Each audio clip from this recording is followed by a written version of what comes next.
The deck chairs have been scrambled again.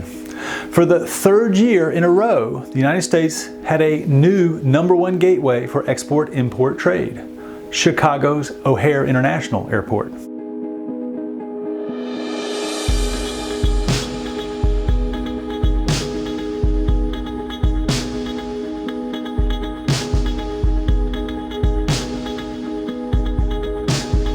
Once again, with the turbulence in the world of trade, comes a lesson about globalization.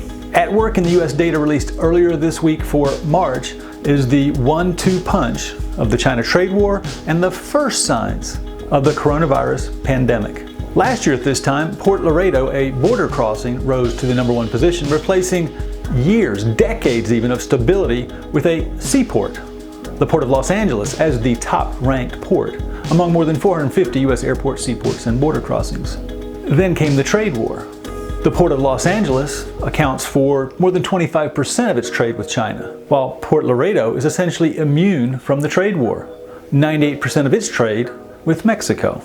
Then came the coronavirus, and along with it, another globalization lesson. A month before a deadly April in this country and around the world, U.S. imports in 2 key categories increased more than 700 million each into O'Hare.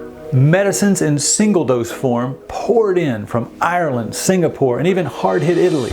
The second import, blood fractions, more than 80% of which were immunological products, poured in from Germany, Ireland, Japan, and Belgium.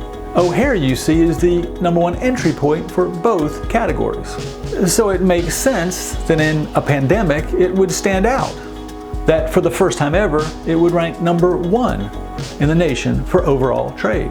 Going it alone has a nice ring to it, a certain allure, but I like diverse supply chains. What do you think? From outside the Washington Beltway and inside the trade numbers, this is Ken Roberts, and this has been another episode of Trade Matters. Thanks for watching and sharing and commenting.